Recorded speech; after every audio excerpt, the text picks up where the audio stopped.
Hello everyone and good evening. Welcome to think SSC.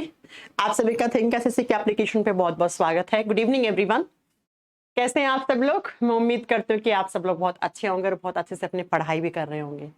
Kuldeep Jatav जी आगे, Prince Kumar आगे, आर्यन चौधरी आगे है, नवल किशोर प्रसाद कह रहे हैं सोर्स एरर। बेटा 1-2 मिनट जब तक क्लास स्टार्ट ना होती है तब तक सोर्स एरर आता है। जैसे क्लास स्टार्ट हो जाती है तो ऐसा कोई एरर नहीं आता है। हाँ जी, आ जाइए फिर अपनी क्लास स्टार्ट करते हैं। हम क्या पढ़ रहे थे? हम लास्ट क्लास में रिप्रोडक्टिव सिस्टम पढ़ रहे थे। रिप्रोडक्टिव सिस्टम में हमने दो रिप्रोडक्टिव सिस्टम पढ़ने होते हैं, एक मेल का रिप्रोडक्टिव सिस्टम और दूसरा फीमेल का reproductive system. Rinkesh Rajesh good evening बेटा, है ना? तो ओके ओके, सब ठीक चल रहा है ना क्लास में? हाँ जी हाँ जी, good evening good evening good evening सभी को। Good evening. संतोष, रिंकेश, राजेश, आर्यन चौधरी, कुलदीप, पंकज, राहुल, आकांक्षा, उसके बाद अंशु मिश्रा भी आ चुके हैं, कुमकुम सिंह आ चुके हैं, संतोष राठौड़ भी आ चुके हैं। हम पढ़ रहे थे रिप्रोडक्टिव सिस्टम, प्रजनन तंत्र। और रिप्रोडक्टिव सिस्टम में हमें मेल और फीमेल दोनों पढ़ने पड़ते हैं। तो मेल हम पढ़ चुके थे लास्ट क्लास में कि नर जनन तंत्र कैसे होता है, उसके कौन कौन से पार्ट्स होते हैं, सारी बातें हम पढ़ चुके थे। आज हम बात करेंगे फीमेल रिप्रोडक्टिव सिस्टम और आज हमारा ये चैप्टर फिनिश हो जाएगा। फिर नेक्स्ट क्लास से हम एक नया चैप्टर स्टार्ट करेंगे। ठीक है, अगला चैप्टर मैं ह्यूमन डिजीज पढ़ाऊंगी क्योंकि डिजीज वाले चैप्टर से पहले क्वेश्चंस ज्यादा आते हैं, तो उसको पहले हम कवर कर लेते हैं। थोड़ा बड़ा होगा, उसमें 4-5 क्लास चली जाएंगी आपके।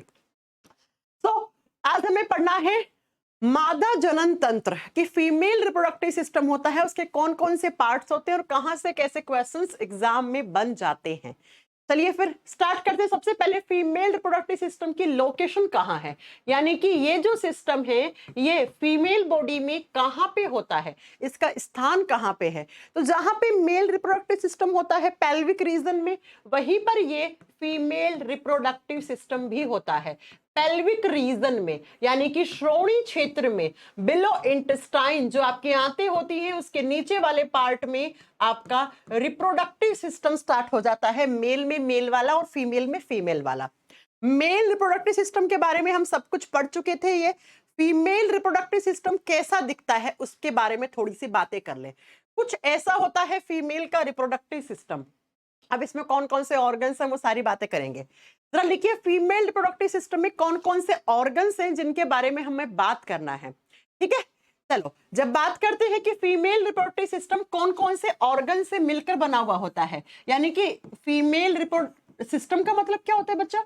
सिस्टम का मतलब होता है ग्रुप ऑफ ऑर्गन्स, यानी कि कौन कौन से ऑर्गन्स हैं जो मिलकर मादा जनन तंत्र को कंप्लीट करते हैं, इसको पूरा बनाते हैं। तो कौन कौन से हैं? तो लिखिए, एक नंबर पर आता है ओवेरीज।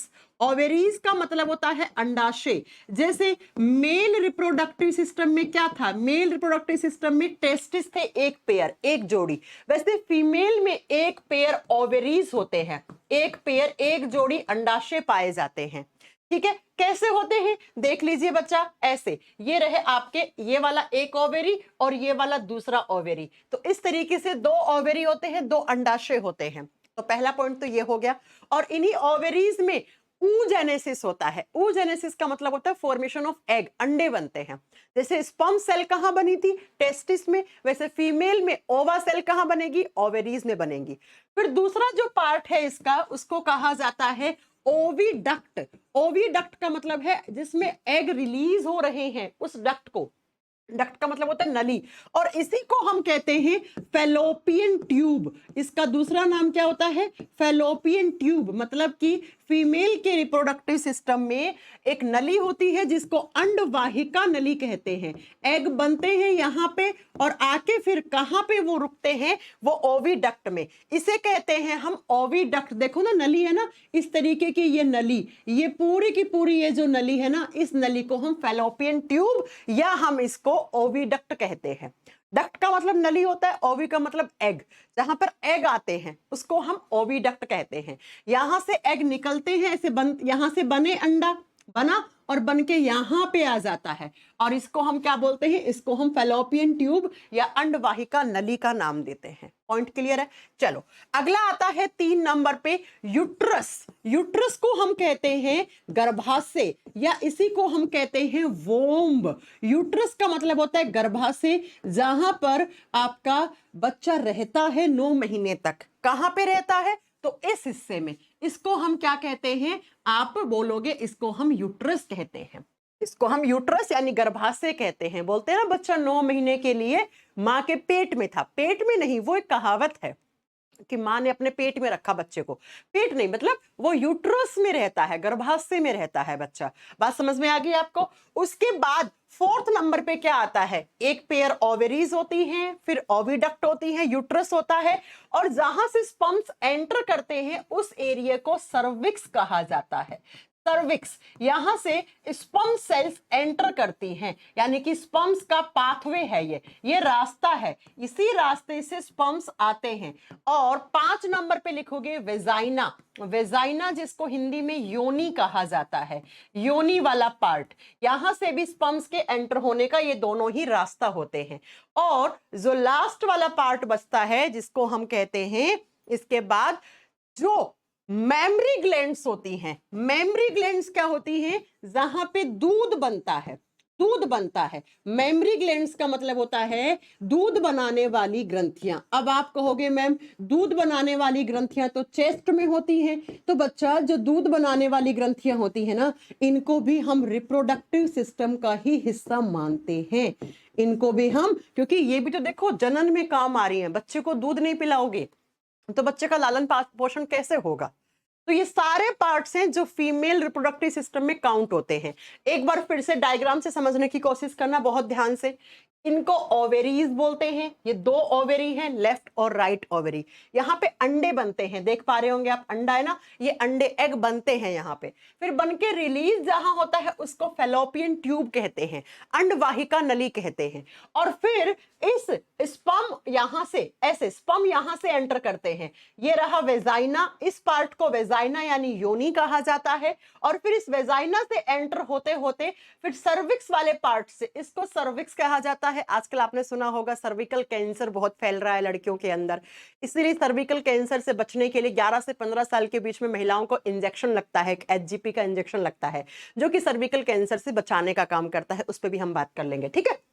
तो ऐसे सेक्सुअल इंटरकोर्सेस के थ्रू जो मेल बॉडी में स्पर्म्स बने हैं, वो शुक्राणु बने, वो शुक्राणु यहां से आए, वेजाइना से होते हुए सर्विक्स, सर्विक्स से होते हुए ये यहां पे चले गए, ये क्या है, फैलोपियन ट्यूब। तो मान लो इस महीने अंडा यहां से निकला, तो यहां से अंडा और ये स्पर्म, इनका फर्टिलाइजेशन हो गया, जाइगोट बन गया, जाइगोट आकर यहाँ पे यूट्रस में धस जाता है। ये सब आपको मैं पढ़ा चुकी हूँ, खैर वापस से पढ़ेंगे हम, बात खत्म होगी। तो ये सारे ऑर्गन्स क्या कहलाते हैं, ये सारे ऑर्गन्स रिप्रोडक्टिव सिस्टम कहलाते हैं। किसका रिप्रोडक्टिव सिस्टम बनाते हैं, ये बनाते हैं फीमेल रिप्रोडक्टिव सिस्टम। जैसे मेल वाले में हमने पढ़ा था पुरुष ग्रंथियां, हमने पढ़ा था मेल में टेस्टिस पढ़ा था, हमने एक और क्या पढ़ा था मेल में, वो आपकी ग्रंथियों के साथ साथ हमने पढ़ी थी ट्यूब्स, जहां से स्पर्म्स कैरी होते हैं, ट्रांसफर होते हैं।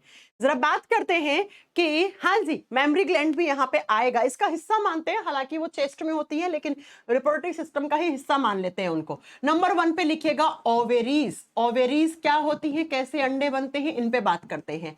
अंडाशय, लड़कियों के अंदर एक पेयर यानी कि 1 पेयर, एक जोड़ी यानी 2 अंडाशय होते हैं, एक लेफ्ट पार्ट में होता है, एक राइट पार्ट में होता है। अंडाशय में होता क्या है, तो oogenesis, oogenesis का मतलब क्या होता है, मैंने पढ़ाया जेनेसिस का मतलब क्या होता है, जेनेसिस का मतलब होता है फॉर्मेशन। किसका फॉर्मेशन, अंडे का फॉर्मेशन। यहां पे क्या होता है, oogenesis, जेनेसिस यानी कि यहां पर अंडा निर्माण होता है, अंडा बनता है, oogenesis होता है। जैसे स्पर्म को हमने बोला था स्पर्मेटोजेनेसिस, स्पर्म्स का फॉर्मेशन होना स्पर्मेटोजेनेसिस कहलाता है, अंडे का फॉर्मेशन होना oogenesis कहलाता है। और ये जो oogenesis होता है यानी कि यहाँ पर एग बनते हैं, एग यानी ओवा बनते हैं, अंडाणु बनते हैं। और अंडाणु क्या होती है, अंडाणु एक टाइप की सेल ही होती है जिसको हम फीमेल गैमेट भी कहते हैं, या हम इसको मादा युग्मक भी कहते हैं। ऐसी सेल जो आगे चलकर बच्चों को बनाएगी, यानी कि जाइगोट का फॉर्मेशन करेगी। तो ये ओवरी के अंदर जो काम होता है वो आप बताओगे क्या, oogenesis। जब ओवरी की लेंथ की बात करते हैं तो ओवरी की लेंथ रहती है 2 से 4 सेंटीमीटर, सिर्फ लंबाई में 2 से 4 सेंटीमीटर की होती है। ओवरीज को प्रोटेक्शन देने के लिए, मान लो ये एक ओवरी है, इस ओवरी को प्रोटेक्शन देने के लिए ओवरी के चारों तरफ इस तरीके से एक मेम्ब्रेन लगी हुई होती है, एक झिल्ली लगी हुई होती है। इस झिल्ली से क्वेश्चन आ जाता है, तो ये आपको याद रखना है कि ओवरी के बाहर जो मेम्ब्रेन लगी हुई होती है उसको बोलते हैं ओवेरियन स्ट्रोमा। इसको कहा जाता है ओवेरियन स्ट्रोमा, और हिंदी में हम कहेंगे अंडाशय की झिल्ली या अंडाशय की दीवार, भित्ति बोलेंगे इसको, ठीक है। अंडाशय की झिल्ली, अंडाशय की झिल्ली क्या कहलाती है? ओवेरीज के चारों तरफ एक मेम्ब्रेन रहती है, इसको प्रोटेक्शन देने के लिए उसको हम ओवेरियन स्ट्रोमा कहते हैं। ओवेरियन स्ट्रोमा का मतलब होता है वो मेम्ब्रेन जो ओवरी को कवर करके रखती है, ओवरीज के अंदर इंफेक्शन होने से बचाती है, इसको कहते हैं। अब इस ओवरीज के अंदर क्या बनते हैं? इस ओवरीज के अंदर अंडा बनता है। इस तरीके से मान लो अंडा बना, जब ये अंडा इमेच्योर होता है, इमेच्योर का मतलब तुरंत अभी बना ही है, बिल्कुल मैच्योर नहीं है, तो इस अंडे को ग्राफियन फॉलिकल कहा जाता है। तो अक्सर एग्जाम में क्वेश्चन आता है कि what is Graafian follicle, Hindi में सेम नाम होगा ग्राफियन फॉलिकल। ग्राफियन फॉलिकल होता क्या है? तो आप बताओगे ये एक इमेच्योर एग है, इमेच्योर है। इमेच्योर का मतलब समझ गए बच्चा? ये पका नहीं है, ये फर्टाइल नहीं हो सकता है, इसको स्पर्म फर्टाइल नहीं कर सकता है, ये फर्टिलाइजेशन करने के लायक नहीं है अभी, ये इमेच्योर है। इमेच्योर का मतलब होता है ये अभी पका नहीं है, इसकी परिपक्वता में अभी टाइम है। तो जो इमेच्योर एग होता है ना उसको ग्राफियन फॉलिकल कहते हैं, और जब ये मैच्योर हो जाता है ना तो इसी को हम ओवा या अंडाणु कह देते हैं। तो मैच्योर होने के बाद ये क्या कहलाता है? जब ये पक जाता है, ये फर्टाइल होने के लिए, ये निषेचित होने के लिए तैयार हो गया, तो इसको ओवा या अंडाणु कहा जाता है। बात समझ में आ गई आपको? तो यहां पर अंडा बनता है। अब ये अंडा कब बनता है? हर महीने लड़कियों के अंदर ये अंडाणु बनते हैं। लेकिन ये अंडाणु कब बनना शुरू होते हैं, ये एग कब बनना शुरू होते हैं? जब कोई भी लड़की 11 साल की हो जाती है, 11 साल की हो जाती है, यानी कि जब उसकी किशोरा अवस्था शुरू हो जाती है, तब उसमें ये एग बनना शुरू हो जाते हैं। और मैंने आपको लास्ट क्लास में पढ़ाया था कि कब जाके बंद हो जाते हैं? 50 से 55 साल के बाद ये एग बनना ना के बराबर हो जाते हैं, ये अंडा ना के बराबर बनना शुरू हो जाते हैं। तो पहली बात तो ये याद रखिएगा कि ओवेरीज के अंदर एग बनते हैं, और जब लड़की मिनिमम 11 साल की हो जाती है, यानी कि उसकी प्यूबर्टी एज शुरू हो गई है, उसकी किशोरावस्था शुरू हो गई है, तो उसके बॉडी में कुछ हार्मोनल चेंजेस होते हैं, कुछ हार्मोन में बदलाव आते हैं, और उन हार्मोन में बदलाव के कारण उस महिला के अंदर एग बनना शुरू हो जाते हैं, यानी कि उस लड़की का प्यूबर्टी एज स्टार्ट हो गया, उसमें अंडोत्सर्जन होने लग गया है, उसमें oogenesis होने लग गया है, अंडों का निर्माण होने लग गया है। तो ओवेरी का एक काम तो ग्राफियन फॉलिकल बनाना, फिर उसको मैच्योर करके ओवा में कन्वर्ट कर देना है, ओवा बन गया। दूसरा काम ओवेरी का क्या होता है? आपको मैं पढ़ा चुकी हूं, मैंने पढ़ाया था, अगर आपको याद हो तो मैंने कहा था ओवेरीज से 2 टाइप के हार्मोन्स बनते हैं, अंडाशय से 2 हार्मोन बनते हैं। एक हार्मोन होता है जिसका नाम होता है एस्ट्रोजन हार्मोन, पढ़ाया था ना? किस किस को याद है? एस्ट्रोजन हार्मोन को हमने क्या बोला था? एस्ट्रोजन हार्मोन को हमने क्या बोला था बच्चा? इसको हम फीमेल हार्मोन कहते हैं, इसको हम मादा वाला हार्मोन भी कहते हैं। ये फीमेल के बॉडी में जितने भी रिप्रोडक्टिव चेंजेस लाता है, ये सारा हार्मोन यही लाता है। और दूसरा हार्मोन ओवेरीज बनाता है प्रोजेस्टेरोन। लेकिन प्रोजेस्टेरोन कब बनता है? जब ये लड़की प्रेग्नेंट होती है, जब ये लड़की प्रेग्नेंट होती है तभी इसमें सिर्फ कौन सा हार्मोन बनता है? आप बताओगे बच्चा, प्रोजेस्टेरोन बनता है। इसीलिए हमने बोला था पी से प्रोजेस्टेरोन और पी से प्रेगनेंसी हार्मोन, इसको गर्भाधारण वाला हार्मोन भी कहते हैं, ये मैं आपको पढ़ा चुकी हूं। तो ओवेरीज में 2 हार्मोन बनते हैं और एग अंडाणु बनने का काम होता है। अब ये अंडाणु कब बनता है? तो आप बताओगे जब कोई भी लड़की 11 साल की हो जाती है, तब उसमें एग यानी अंडे बनने शुरू हो जाते हैं। पॉइंट क्लियर हो गया? तो ओवेरीज में अंडा बन गया। इस तरीके से हर महीने एग बनते हैं यहां पे, ठीक है? इस तरीके से हर महीने एग बनते हैं। एग बन गया, अब ये बनके 1 से 2 दिन में बन जाता है। अभी हम आपको मेंस्ट्रुअल साइकिल पढ़ाएंगे तो बहुत अच्छे से आपको चीजें क्लियर हो जाएंगी। अब एग बन के आता कहां पे है? इस नली में। इस नली को हम क्या बोलते हैं? इसको हम बोलते हैं फेलोपियन ट्यूब। जो 2 नंबर पे जो फीमेल रिप्रोडक्टिव सिस्टम का 2 नंबर पे ऑर्गन है जिसको हम फेलोपियन ट्यूब कहते हैं, और फेलोपियन ट्यूब को ही हम ओविडक्ट या अंडवाहिका भी कहते हैं, जो अंडों का वाहन करती है। और फेलोपियन ट्यूब के अंदर एक बहुत इंपॉर्टेंट प्रोसेस होता है, क्या? तो हम आपको लास्ट क्लास में पढ़ा चुके हैं क्या, कि यहां से अंडा बनकर इस नली में आ जाता है और ये स्पर्म्स के एंटर होने का रास्ता होता है। तो स्पर्म ऐसे करते करते यहां जाता है, तो ये स्पर्म आ गया, और स्पर्म क्या करता है, इस अंडे को जाके फर्टाइल कर देता है, इसको निषेचित कर देता है। इसका मतलब यहां पे कौन सा प्रोसेस होता है, फेलोपियन ट्यूब में फर्टिलाइजेशन होता है। और इसको स्टार कर लेना, अक्सर एग्जाम में क्वेश्चन आता है कि मादा जनन तंत्र के किस हिस्से में फर्टिलाइजेशन का प्रोसेस होता है, किस हिस्से में निषेचन की प्रक्रिया होती है, तो आप कहना वो फेलोपियन ट्यूब में होती है, अंडवाहिका नली में होती है। और क्या होता है यहाँ पे, जो मेल बॉडी से स्पर्म आया और फीमेल बॉडी में एग बना, एग का किसके साथ फर्टिलाइजेशन हो जाता है, स्पर्म के साथ, और शुक्राणु और अंडाणु के मिलने से एक नया सेल बनता है जिसको हम हमारे बॉडी का प्रथम सेल कहते हैं, कोशिका। प्रथम कोशिका यानी first cell of any living body. ठीक है, जाइगोट का मतलब होता है युग्मनस। तो एग्जाम में क्वेश्चन आता है कि फर्टिलाइजेशन का प्रोसेस कहां होता है, एग कहां बनता है, एस्ट्रोजन कहां बनता है, प्रोजेस्टेरोन कहां बनता है। तो ये एग बन गया, एग बन के फर्टाइल हो गया, फर्टिलाइजेशन हो गया, कहां पर, तो यहां पे बच्चा। अब ये धीरे धीरे ये कहां जाएगा, ये इस गर्भाशय की दीवार के साथ जाके जुड़ जाएगा। तो अब आगे ये जो जाइगोट है, ये आगे चलकर इसका एम्ब्रियोनिक डेवलपमेंट होगा, यानी कि प्रॉपर बच्चा बनेगा।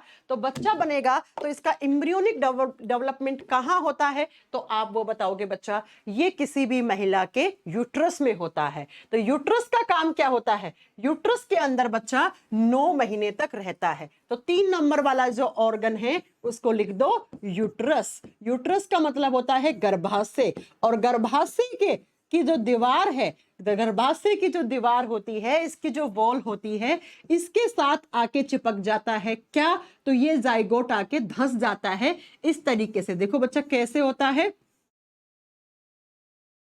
इस तरीके से,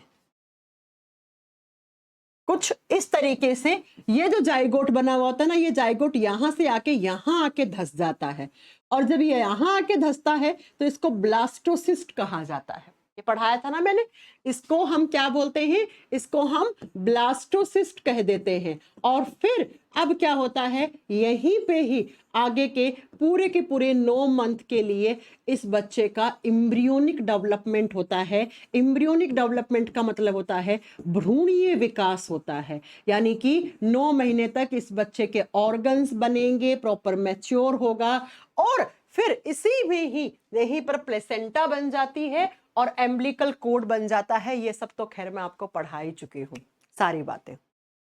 अब आप कहोगे मैम आपने फीमेल के रिप्रोडक्टिव सिस्टम के 3 ऑर्गन पढ़ा दिए, बाकी के आपने क्यों नहीं पढ़ाया, तो जरा सुन लो बाकी के कौन कौन से हैं। बाकी के 3 और कौन कौन से बचे हैं, तो बच्चा एक बच्चा सर्विक्स, एक बचा वेजाइना। सर्विक्स और वेजाइना क्या होते हैं, सर्विक और वेजाइना ये स्पर्म्स के आने का रास्ता है, यहां से स्पर्म्स एंटर करते हैं, स्पर्म्स का पाथवे है। जैसे ही मेल और फीमेल बॉडी का सेक्सुअल इंटरकोर्सेस होता है, तो सेक्सुअल इंटरकोर्सेस के थ्रू मैंने पढ़ाया था ना, मेल बॉडी से सीमेन निकलता है, सीमेन में स्पर्म्स होते हैं, तो वो सारे के सारे सेक्सुअल इंटरकोर्सेस के थ्रू कहां से, तो वेजाइना से सर्विक्स, सर्विक्स से होते हुए उस डक्ट के अंदर, ओविडक्ट के अंदर चले जाते हैं। तो इनके बारे में आपको ऐसा कुछ जानकारी नहीं लेनी है, बस इनका काम क्या होता है, तो ये तो रास्ता होता है, इसी रास्ते से देखो ना, ये रहा वेजाइना, ये रहा सर्विक्स, तो इस रास्ते से मिलियंस ऑफ स्पर्म्स एंटर करते हैं। याद रखिएगा लाखों करोड़ों स्पर्म्स आते हैं, लेकिन सिर्फ लाखों करोड़ों में से एक स्पर्म जाकर अंडे को फर्टाइल करता है, तो एक बच्चा बन जाता है। ठीक है, तो ये बात याद रखिएगा बच्चा। अब बात ये आती है कि मैम कैसे अंडे बनते हैं, कैसे मेंस्ट्रुअल फ्लो लड़कियों के अंदर रहता है, और ये मेमरी ग्लैंड्स होती हैं, इनका काम क्या होता है। बच्चों मेमरी ग्लैंड्स की जब बात करते हो ना, तो मेमरी ग्लैंड्स के अंदर होता है मिल्क फॉर्मेशन का काम। लड़कियों के अंदर ऐसी ग्रंथियां जो मिल्क बनाती हैं उनको हम मैमरी ग्लैंड कहते हैं। तो लिख लीजिएगा, मैमरी ग्लैंड्स का मतलब होता है दूध बनाने वाली ग्रंथियां। ऐसी ग्रंथियां जो क्या बनाती हैं, दूध बनाती हैं। इनको हम मिल्क प्रोड्यूसिंग ग्लैंड बोलते हैं, जो मिल्क बनाती हैं, दूध बनाती हैं।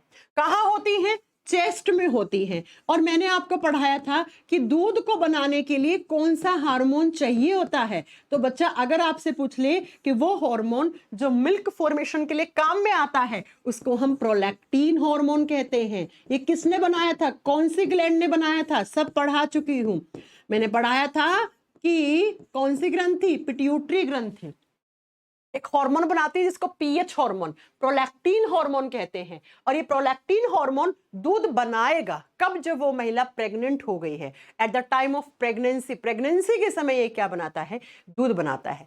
फिर उस दूध को बाहर निकालने में कौन सा हार्मोन हेल्प करता है, oxytocin hormone. Oxytocin hormone, oxytocin hormone क्या करता है, मिल्क इजैक्यूलेशन, दूध को बाहर निकालने में, यानी कि जो बच्चा माँ का दूध पीता है ना, उस दूध को बाहर अच्छे से निकालने का काम करती है। कौन, तो ऑक्सीटोसिन हार्मोन। और हमने सुना भी है, और ये सुनना भी चाहिए आपको, कि स्टार्टिंग के 6 महीने तक माँ का दूध बच्चे के लिए बहुत जरूरी होता है। अगर 6 महीने तक माँ का दूध बच्चे को नहीं मिला तो उस बच्चे को इसेंशियल न्यूट्रिएंट्स नहीं मिलते हैं। माँ का जो दूध होता है उसको क्लोस्ट्रियम कहा जाता है, उसको क्लोस्ट्रियम कहा जाता है। ये भी आप याद कर लो कि जो माँ का दूध होता है वो बच्चे को 6 महीने के लिए बहुत ही ज्यादा जरूरी होता है।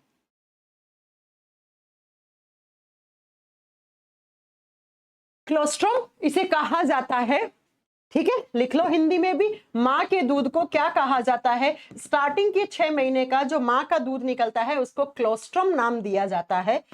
और जब बात करते हैं कि इस दूध में क्या क्या होता है, इस दूध में जितने भी सारे न्यूट्रिएंट बच्चों को चाहिए होते हैं वो सब मिल जाते हैं, ठीक है। बस माँ के दूध में एक तो विटामिन सी नहीं होता है, ये याद कर लेना, विटामिन सी नहीं पाया जाता है, विटामिन सी नहीं पाया जाता है, विटामिन सी नहीं पाया जाता है। तो ये 6 महीने तक क्लोस्ट्रम माँ के दूध को, मतलब जो माँ जब बच्चे को जन्म दे देती है उसके बाद 6 महीने तक जो बच्चे को लालन पोषण के लिए जो दूध चाहिए होता है उसको क्लोस्ट्रम कहा जाता है। क्लोस्ट्रम मतलब मेडिकल टर्म में कहा जाता है क्लोस्ट्रम। लेकिन कभी कभी एग्जाम में क्वेश्चन आ जाता है कि मदर के मिल्क को क्या कहा जाता है, तो मदर के मिल्क को क्लोस्ट्रम कहा जाता है, ये आप याद कर लेना। इसमें विटामिन सी वगैरह नहीं होता है, बाकी तो लगभग ऑलमोस्ट सारी चीजें इसमें पाई जाती हैं। तो ये हो गया आपका मेमरी ग्लैंड्स, है ना। मेमरी ग्लैंड्स ऐसी ग्लैंड्स जो दूध बनाती हैं। दूध बनाने के लिए कौन सा हार्मोन सहायक होता है, प्रोलैक्टिन हार्मोन। दूध को बाहर निकालने में कौन सा हार्मोन हेल्प करता है, ऑक्सीटोसिन हार्मोन। और दूध कितने महीने तक जरूरी है, 6 महीने तक। क्या कहलाता है वो दूध, वो दूध क्लोस्ट्रम कहलाता है। चलो अब बात ये आती है कि महिलाओं के अंदर ये एग बनते कैसे हैं और ये रिलीज कैसे होते हैं और इसको हम क्या कहते हैं, जरा लिखिएगा। महिलाओं के अंदर जो हर महीने मेंस्ट्रुअल फ्लो आता है उसको चलाने के लिए एक साइकिल होती है जिसको मेंस्ट्रुअल साइकिल कहा जाता है, जिसको मेंस्ट्रुअल साइकिल कहा जाता है। मेंस्ट्रुअल साइकिल का मतलब होता है, जिसको आम भाषा में हम लोग पीरियड्स भी बोलते हैं, कि लड़कियों को जब कोई लड़की 11 साल की हो जाती है, मिनिमम 11 साल है, 11 साल की हो जाती है, तो उस लड़की की प्यूबर्टी एज स्टार्ट हो गई, तो उसका मेंस्ट्रुअल साइकिल स्टार्ट हो गया। मेंस्ट्रुअल साइकिल का मतलब है माहवारी चक्र उसका शुरू हो चुका है।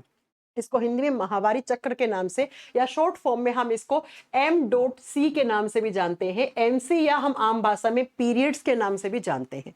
कि हर एक लड़की को 11 साल के बाद पहली बार उसको मेंस्ट्रुअल फ्लो होता है, उसके बाद उसका हर महीने ये मेंस्ट्रुअल फ्लो स्टार्ट हो जाता है। ये क्यों होता है, इसके पीछे क्या साइंटिफिक रीजन है, थोड़ी सी ये बातें कर लेते हैं। देखो बच्चों, जब बात करते हैं मेंस्ट्रुअल साइकिल कितने दिन की होती है, तो ऑप्शन आता है 28, 29, 30, 31। तो याद रखिएगा मेंस्ट्रुअल साइकिल 28 से 29 दिन की होती है।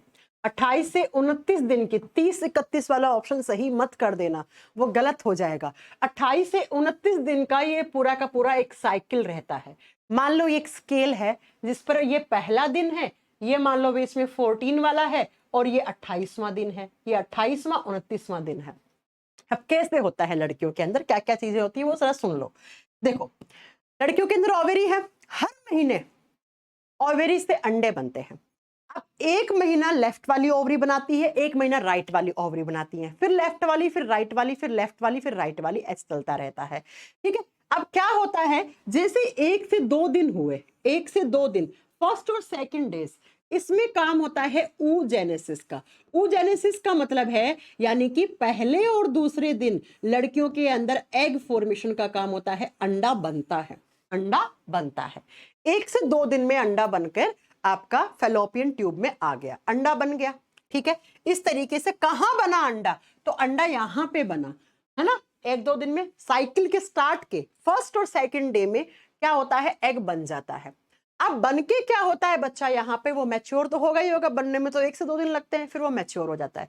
मैच्योर होने के बाद क्या होता है, यहां से ये बाहर आता है, कब, आफ्टर 14 डेज। 14 दिन हो गए, 14 दिन तक वो मैच्योर होता है, पहले ग्राफियन फॉलिकल होता है, फिर वो एग में कन्वर्ट होता है, मैच्योर हो गया। बनने में सिर्फ 1-2 दिन लगे, फिर मैच्योर हो जाता है। अब आफ्टर 14 डेज यानी कि 15वां और 16वां दिन ये अंडा यहां पे आके इंतजार करता है, कहां पर, फेलोपियन ट्यूब में।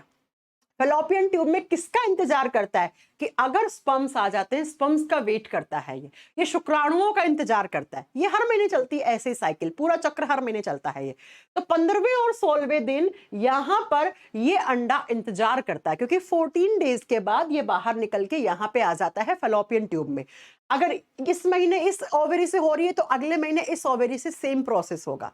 अब अगर 15वें 16वें दिन में यहां से सेक्सुअल इंटरकोर्सेस हुआ इस महिला का, तो यहां से उस मेल के स्पर्म्स आ गए, और ये स्पर्म आके इस जो अंडा बना था ना यहाँ पे, इस अंडे को फर्टाइल कर देंगे, इस अंडे को निषेचित कर देंगे।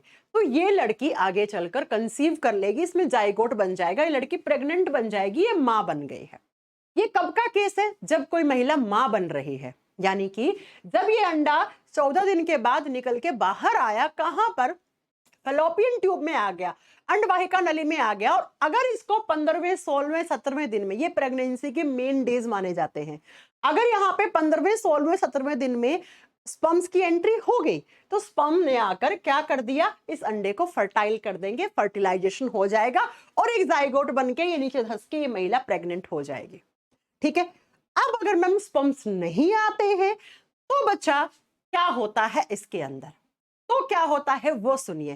तो ये होता है कि 15वें 16वें दिन तक ये अंडा यही रहता है। अब कुछ हार्मोनल चेंजेस होगा, अगर स्पर्म्स की एंट्री नहीं हुई तो कुछ हार्मोनल चेंजेस होंगे इस लड़की के शरीर में, और अगले अगले इन 16 17 18 19 20 21 22 23 24 25 26 27 दिन तक, यानी कि 14 दिन तक तो वो यहां बन के यहां बाहर आया, यहां बाहर आया, फिर 15वें और 16वें दिन उसने वेट करा कि अगर स्पर्म्स आ जाते हैं तो सेक्सुअल इंटरकोर्सेस हो जाते हैं, अगर शारीरिक संबंध बन जाते हैं, तो फिर वो स्पर्म्स आकर उसको फर्टाइल कर देगा, वो महिला प्रेग्नेंट हो जाएगी। मान लो आप उस समय शारीरिक संबंध नहीं बने, है ना, या इस लड़की की उम्र कम है, तो 15-16 दिन के बाद क्या होता है वो सुनो जरा। कुछ बदलाव आते हैं इसके बॉडी में। कैसे बदलाव, तो जो महिला का ये जो यूट्रस होता है ना, इस यूट्रस की अंदर की तरफ ऐसे लाइनिंग होती है, इसमें कुछ टिश्यूज होते हैं।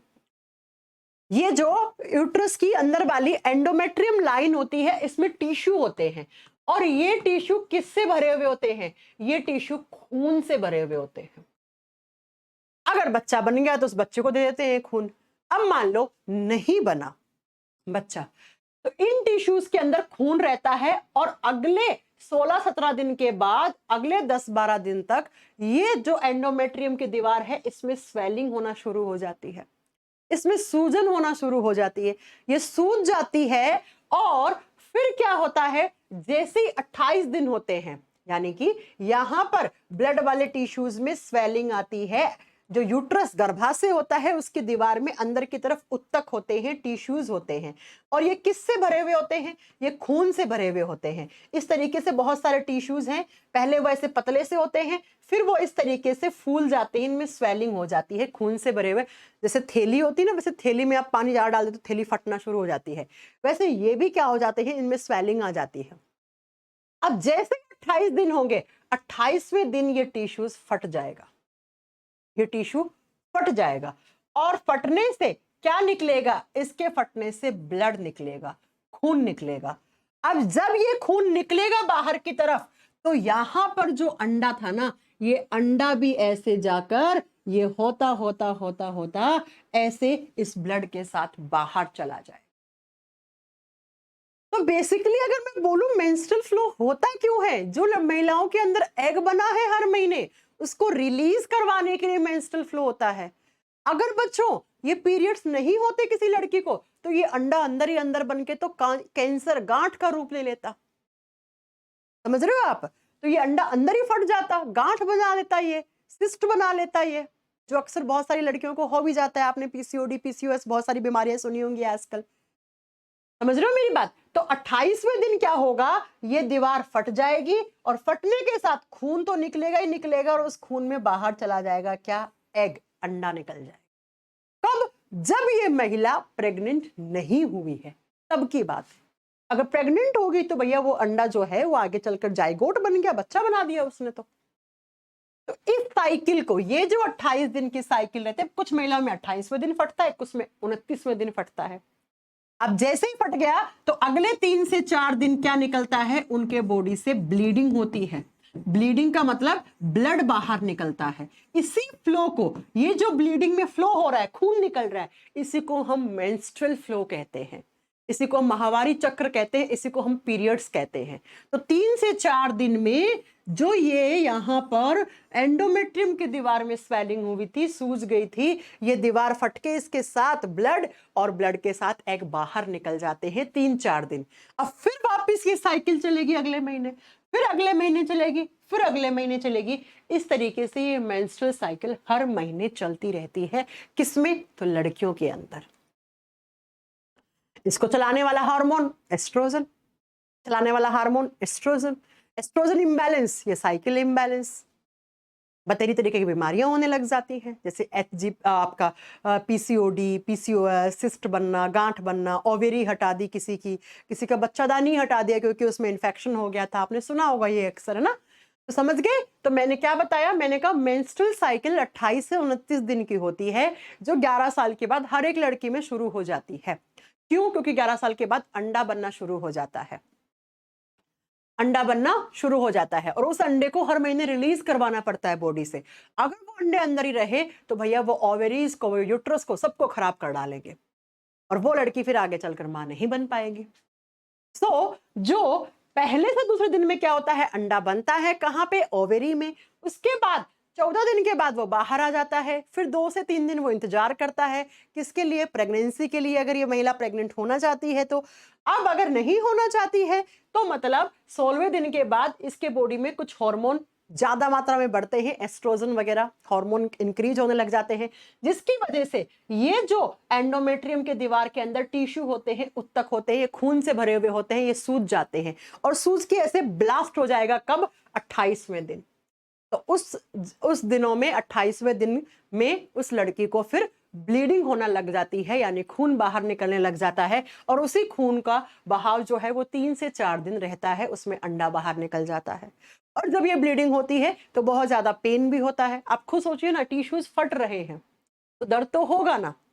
तो उस महिला को फर्स्ट एंड सेकंड डे को ज्यादा ही पेन रहता है, उसके बाद थोड़ा सा नॉर्मल हो जाता है वो पेन। बाकी ये हर महीने साइकिल चलती रहती है, ठीक है। हाँ, अब अगर ये साइकिल बंद कब होती है? देखो बच्चों, मैंने कहा ना 11 साल में सबसे पहले शुरू होती है। जब ये शुरू होती है, फर्स्ट टाइम आई किसी महिला को, फर्स्ट टाइम पीरियड्स हुए, यानी कि फर्स्ट टाइम, यानी 11 साल के बाद पहली बार उसका मेंस्ट्रुअल साइकिल स्टार्ट हुआ, स्टार्ट होता है, तो उसको मेनार्की कहा जाता है। मेनार्की, ये फर्स्ट साइकिल कहलाती है किसी महिला की। और ये लास्ट साइकिल, यानी कि इसके बाद कभी भी वो महिला के अंदर पीरियड्स नहीं होते हैं, तो उसको मीनोपोज कहा जाता है। मीनोपोज, पोज का मतलब रुक जाना होता है। मीनोपोज ये कब? 50 से 55 साल के बीच में कभी भी हो सकता है। जब पहली बार होता है उसको रजो दर्शन कहा जाता है हिंदी में, और जब लास्ट टाइम होता है तो इसको रजोनवृत्ति कहा जाता है, रजोनवृत्ति कहा जाता है। तो ये भी एग्जाम में क्वेश्चन आ जाता है कि किसी भी महिला का जो फर्स्ट वाला पीरियड होता है, या फर्स्ट वाली जो मेंस्ट्रुअल साइकिल होती है, उसको क्या कहा जाता है? हाँ जी बिल्कुल अनु, अनु ये 80 से 90% आपका सिलेबस कवर कर देगा। तो फर्स्ट मेंस्ट्रुअल साइकिल स्टार्ट हुई at the time of puberty as, तो मेनार्की कहलाता है। लास्ट होती है इसको मीनोपोज। मीनोपोज का मतलब है ये महिला मिनिमम 50 साल की हो चुकी है। अब इसके अंदर क्या नहीं बनेगा, इसके अंदर एग ही नहीं बनेंगे, अंडे ही नहीं बनेंगे। जब अंडा बना ही नहीं तो भैया मेंस्ट्रुअल फ्लो की जरूरत क्या है, जरूरत क्या है। अब आप कहोगे मैम ये कैसे होते हैं, तो ये सिर्फ हॉर्मोन्स की वजह से होते हैं। कौन सा हार्मोन, ये है ना फीमेल हार्मोन, सिर्फ लड़कियों में बनता है तो लड़कियों वाले तो काम करवाएगा ना, एस्ट्रोजन हार्मोन। ये एस्ट्रोजन हार्मोन की ही देन है। और जब ये एस्ट्रोजन हार्मोन इम्बैलेंस हो जाता है तो किसी भी लड़की की ये मेंस्ट्रुअल साइकिल गड़बड़ हो जाती है। फिर वो जिन डॉक्टर के पास जाती है उनको गायनकोलॉजिस्ट कहा जाता है। वो डॉक्टर फिर देखती है कि किसके पीछे जड़ क्या है, हार्मोन इम्बैलेंस है या डेली लाइफ साइकिल है। किसी लड़की को ज़्यादा स्ट्रेस हो जाता है तब भी उसकी ये मेंस्ट्रुअल साइकिल गड़बड़ हो जाती है, स्ट्रेस से भी हो जाती है। हॉर्मोन्स है, हॉर्मोन्स तो आप अच्छा खाना नहीं खाओगे, स्ट्रेस में रहोगे, आप एक्सरसाइज नहीं करोगे, ऐसे ही खा लिए पड़ गए, खा लिए पड़ गए, तब भी हो सकता है। आप बहुत ज़्यादा दवाइयाँ ले लेते हो, कुछ सर दर्द, हल्का सा सर दर्द हुआ, हल्का सा पेट दर्द हुआ, आप दवाइयाँ खाने लग जाते हो, तो उन दवाइयों के साइड इफेक्ट से भी हो जाता है ये इतना सारा। ठीक है। अब कुछ बच्चे कह रहे हैं कि मैम गर्भ निरोधक गोलियां क्या होती हैं। गर्भ निरोधक गोलियों का मतलब होता है अनवांटेड प्रेगनेंसी को रोक देना। यानी कि कोई महिला प्रेग्नेंट नहीं होना चाहती थी और वो प्रेग्नेंट हो गई है, तो उस समय क्या होती है, कुछ कॉन्स्ट्रक्टिव पिल्स आती हैं, उनको इंग्लिश में कॉन्स्ट्रक्टिव पिल्स कहते हैं, हिंदी में हम कहते हैं उसको गर्भ निरोधक गोलियां। गर्भ निरोधक गोलियां क्या करती हैं, तो इसी के सिक्रेशन को डिक्रीज कर देती है। ठीक है, ओके, समझ में आ गया। उसमें बहुत सारी होती हैं बच्चा गर्भ निरोधक गोलियां, वो आप अलग से नेट वेट से भी पढ़ सकते हो, इतना कुछ आपको जानने की जरूरत नहीं है। तो इसे बोलते हैं मेंस्ट्रुअल साइकिल। फर्स्ट टाइम कैसी हुई, कितने दिन की होती है, 30 से 31 वाला ऑप्शन मत कर देना, 28 से 29 दिन ही है। और फिर 3 से 4 दिन ब्लीडिंग होती है, फिर वापस शुरू होती है, फिर वापस शुरू होती है, फिर वापस शुरू होती है। एक बार लेफ्ट ओवरी से एग निकलेगा 1 महीने, तो अगले में राइट से, फिर लेफ्ट से, फिर राइट से, फिर लेफ्ट से, फिर राइट से, ऐसे चल चलते पूरा का पूरा ये 12 महीने का ही प्रोसेस होता है। ऐसे चलता रहता है हर एक लड़की में। इतना आसान नहीं होता ना माँ बनना। बोलते हैं ना, इस धरती पे जब भगवान ने इस सृष्टि को बनाया तो सारे जो दुख थे, सारे जो दर्द थे, सारी जो पीड़ा थी, वो लड़की के हिस्से में डाल दी। अब आप में से जो लड़के हैं वो ऑफेंड हो जाएंगे, कहेंगे मैम लड़कों को क्या दर्द नहीं होता। लड़कों को ये दर्द तो नहीं झेलना पड़ता ना। हर फ्लो में आप समझिए 700-800 ml, कभी कभी आधा लीटर खून बाहर निकल जाता है, फिर वो खून वापस बनता है। कितने हार्मोनल इम्बैलेंस होते हैं। तो भगवान ने जब भी किसी महिला को बनाया ना, तो उसके हिस्से में सारे दर्द, सारे पीड़ा, सारा कुछ उसी के हिस्से में डाल दिया सब। तो आसान नहीं है लड़की का होना। कुछ लोग होते हैं कमबख्त लोग, पहले ही पता करवा लेते हैं लड़की है तो उसे मार देते हैं पेट में ही, है ना। समझ गए होंगे आप ये सारी बातें। तो अब बात करते हैं थोड़ी सी, एक आधी बात और सुन लो बच्चा। ये जो आपका फीमेल रिप्रोडक्टिव सिस्टम खत्म हो गया पूरा, जितना आपके क्वेश्चंस आते हैं मैंने सब बता दिए हैं, मेंस्ट्रुअल साइकिल सब कुछ बता दिया है। अब 2 शब्द आते हैं, एक होता है हैप्लॉइड सेल। क्या होती है, अक्सर यहां से क्वेश्चन आ जाता है। हैप्लॉइड का मतलब होता है एक गुणित कोशिका, और एक दूसरा होता है डेप्लॉइड सेल। हैप्लॉइड और दूसरा होता है डेप्लॉइड सेल।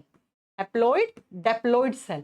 डेप्लॉइड का मतलब होता है द्विगुणित कोशिका, द्विगुणित, गुणित कोशिका। बच्चा आप जानते हैं नहीं, मैं वैसे आपको आगे पढ़ाऊंगी, हमारे बॉडी में टोटल नंबर ऑफ क्रोमोसोम्स कितने होते हैं। क्रोमोसोम्स का मतलब होता है गुणसूत्र। हमारी सेल्स के अंदर इस तरीके से पेयर्स में क्रोमोसोम्स होते हैं।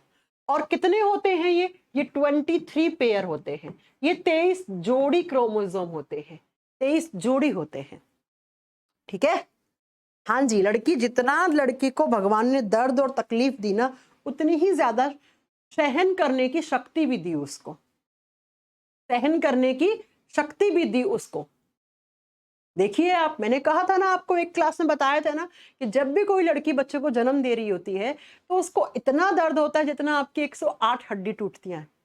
आप अपनी एक हड्डी को इतना सा भी कर लो, कितना दर्द होता है, 1 महीने तक ऐसे लटका के घूमते हो। सोचिएगा आपका जब जन्म हुआ तो आपकी माँ को इतना पेन हुआ कि आपकी माँ की 108 हड्डियां टूट रही है उस बराबर। तो आसान नहीं है, लड़की का लड़की होना भी आसान नहीं है।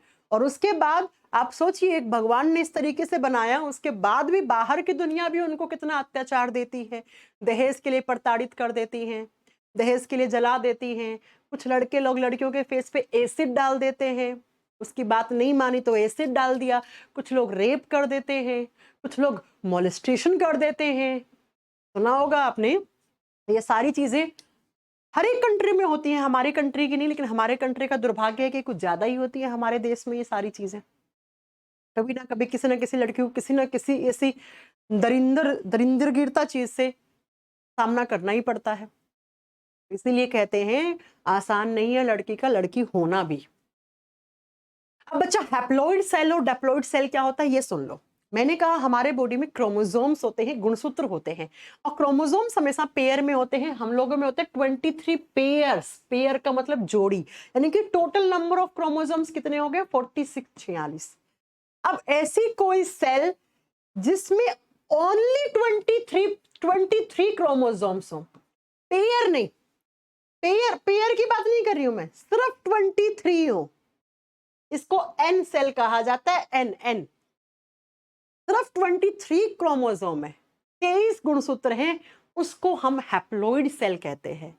और ऐसी सेल जिसमें 23 पेयर्स क्रोमोसोम्स हैं, पेयर्स का मतलब जोड़ी, यानी कि जिसमें 23 जोड़ी हैं, एन का दुगुना, इसलिए इसको 2n सेल कहते हैं।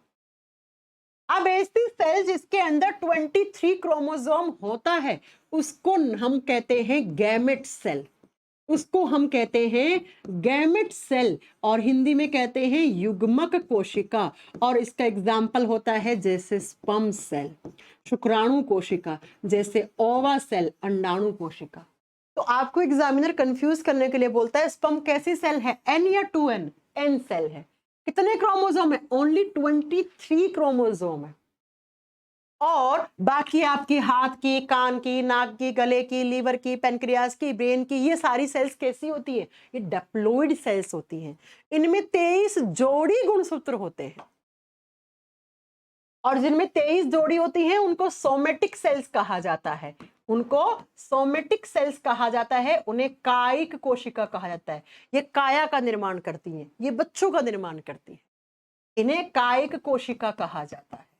काया, काया का मतलब क्या होता है? शरीर, जो शरीर बनाए, शरीर के ऑर्गन्स बनाए।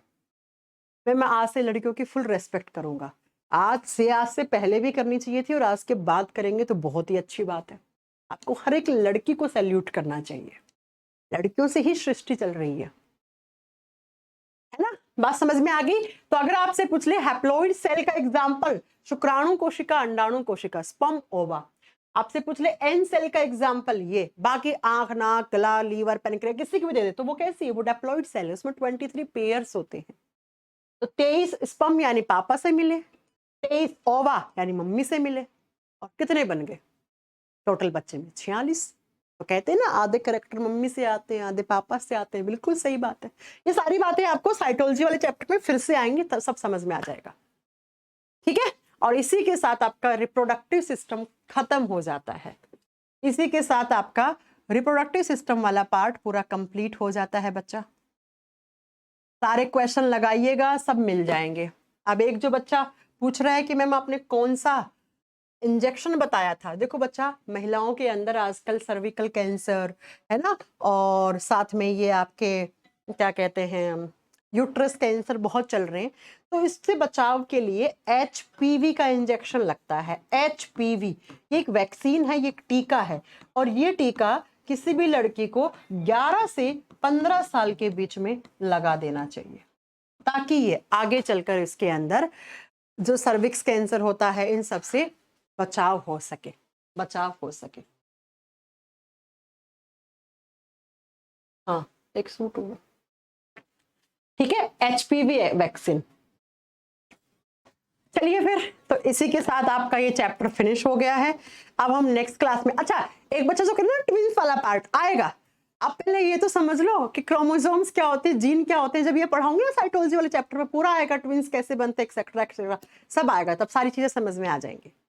तो आज के लिए आपका क्लास खत्म, ये चैप्टर फिनिश। अगले क्लास में ह्यूमन डिजीज वाला चैप्टर शुरू करेंगे, बीमारियों वाला चैप्टर, फिर साइटोलॉजी, फिर आपका एक्सक्रीटरी और रेस्पिरेटरी, फिर लगभग आपका जूलॉजी वाला पार्ट खत्म ही हो जाएगा।